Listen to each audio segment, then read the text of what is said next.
મહત્વના સમાચાર આવી રહ્યા છે ડાયમંડ સિટી સુરતની જો વાત કરવામાં આવે તો જમ્મુ કાશ્મીરમાં થયેલા આતંકી હુમલા બાદ ગુજરાત પોલીસ હવે એલર્ટ મોડમાં આવી છે, જેને લઈને વાત કરવામાં આવે તો સુરતમાં મોડી રાત્રે પોલીસ દ્વારા મોટી કાર્યવાહી કરવામાં આવી છે। 6 ટીમ બનાવીને શહેરના ઊન, સચિન, લિંબાયત, લાલગેટ, સલાબતપુરા સહિતના વિસ્તારોમાંથી 100 થી વધુ બાંગ્લાદેશી નાગરિકોને ઝડપી પાડવામાં આવ્યા છે। મહત્વપૂર્ણ સમાચાર સુરતથી હાલની વાત કરવામાં આવે તો હાલ તમામના પૂછપરછ અને જરૂરી ડોક્યુમેન્ટની તપાસ હાથ ધરવામાં આવી છે। પોલીસની 6 જેટલી ટીમો દ્વારા આ કાર્યવાહી કરવામાં આવી છે। હાલમાં તમામ લોકોના ડોક્યુમેન્ટ વેરિફિકેશન કરવામાં આવી રહ્યા છે, તેમની પૂછપરછ હાથ ધરાઈ છે। પોલીસને તપાસમાં જાણવા મળ્યું છે કે કેટલાક લોકોએ તો ભારતના આધાર કાર્ડ પણ બનાવી લીધા હોવાનો ઘટસ્ફોટ થયો છે। મહત્વપૂર્ણ સમાચાર સુરતની વાત કરવામાં આવે તો બોગસ ડોક્યુમેન્ટને આધારે બાંગ્લાદેશીઓ ભારતમાં રહેતા હોવાની વાત સામે આવી છે। હુમલાને લઈને સુરત પોલીસ એક્શન મોડમાં આવી છે। મેગા સર્ચ ઓપરેશન ક્રાઇમ બ્રાન્ચની ટીમ દ્વારા કરવામાં આવ્યું હતું અને આખરે મોડી રાત સુધી મેગા સર્ચ ઓપરેશન કર્યા બાદ જે રહેતા બાંગ્લાદેશીઓને પોલીસે પકડી પાડવાની તજવીજ જે છે તે હાથ ધરવામાં આવ્યું હતું। એટલું જ નહીં પરંતુ બોર્ડર પરથી ગેરકાયદેસર રીતે ભારતની અંદર પ્રવેશ કરવામાં આવ્યો હતો અને તેને જ લઈને હાલ અત્યારે ક્રાઇમ બ્રાન્ચ, એસઓજી, પીસીબી તમામ ટીમો જે છે તે અત્યારે કામે લાગી છે અને અત્યારે જોઈ શકાય છે અત્યારે તમામને 100 થી વધુ લોકો હતા તે લોકોને અત્યારે હેડક્વાર્ટર ખાતે લઈ જવામાં આવી રહ્યા છે અને તેમને ડોક્યુમેન્ટ ચકાસવાની કામગીરી જે છે તે કરવામાં આવી રહી છે અને અત્યારે તમામ જે બ્રાન્ચની ટીમો જે છે તે અત્યારે કામગીરી જે છે તે કરી રહી છે અને કામગીરી દરમિયાન અત્યારે તમામને હેડક્વાર્ટર ખાતે લઈ જવામાં આવી રહ્યા છે। મોડી રાત સુધી જે રીતના સર્ચ ઓપરેશન ચાલ્યું હતું અને તેને લઈને અત્યારે crime branch, SOG, PCB, Surat પોલીસની તમામ ટીમો જે છે તે આની અંદર જોડાઈ છે અને જે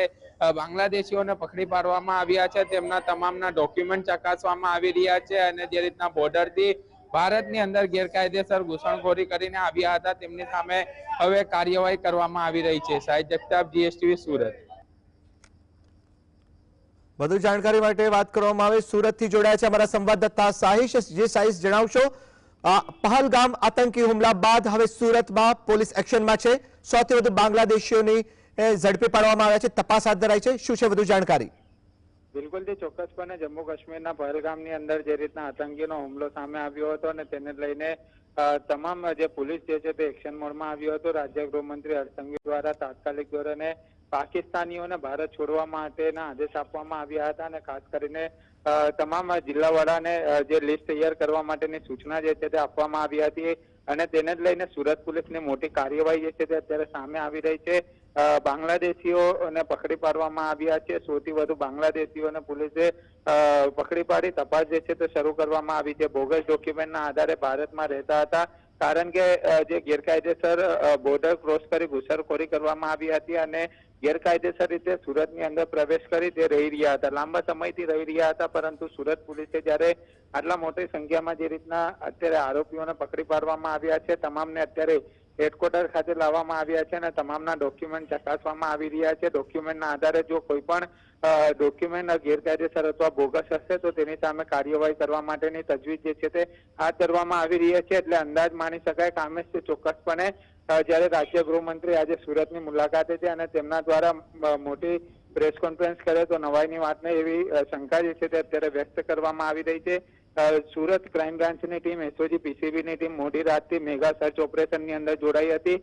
અત્યારે તમામ આરોપીઓને માન દરવાજા પોલીસ ચોકીથી ચાલતા ચાલતા તેમને હેડક્વાર્ટર સુધી લાવવામાં આવ્યા છે અને અત્યારે તમામને અંદર પ્રવેશ આપી દેવામાં આવ્યો છે। અત્યારે તમામને બેસાડીને તમામના ડોક્યુમેન્ટ ચકાસવામાં આવશે અને ડોક્યુમેન્ટના આધારે અત્યારે તપાસ જે છે તે સુરત પોલીસે શરૂ કરી છે। જી બિલકુલ સાહિશ, અહીંયા એક પ્રશ્ન ઉપસ્થિત થાય છે કે જો બાંગ્લાદેશી લોકોની 100 થી વધુ લોકોની અટકાયત કરવામાં આવી છે, આપે જણાવ્યું તેવી રીતના અત્યારે વેરિફિકેશન ડોક્યુમેન્ટનું કામ ચાલી રહ્યું છે, માની લો કે પાકિસ્તાનની વાત કરવામાં આવે તો સરકાર દ્વારા જે રીતના જે પહલગામ હુમલાને બાદ જે કાર્યવાહી કરવામાં આવીને કીધું કે જે પાકિસ્તાનીઓ છે તેમને પાકિસ્તાન મોકલી દેવા માટે તજવીજ હાથ ધરવામાં આવશે। આ બાંગ્લાદેશીઓ પકડાયા છે, આગળના સમયમાં જે લોકો કસૂરવાર ઠરશે તેમના માટે સરકાર કેવી કડક કાર્યવાહી, સ્થાનિક પોલીસ શું કડક કાર્યવાહી કરી શકે?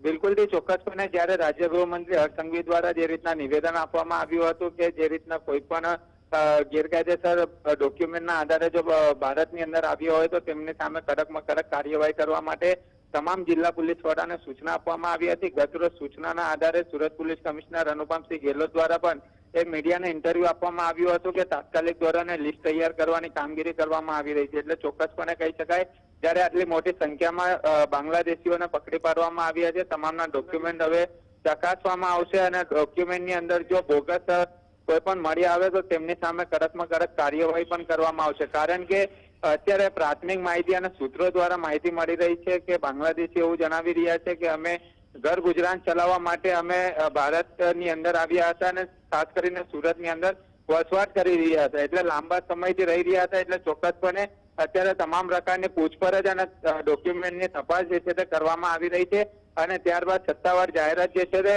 પોલીસ કમિશનર કરી શકે તેવી શંકા વ્યક્ત કરવામાં આવી છે. જી સાહેબ, આપ જોડાયા, આપ સતત ખબર ઉપર બનેલા રહેશો. આપનો ખૂબ ખૂબ આભાર.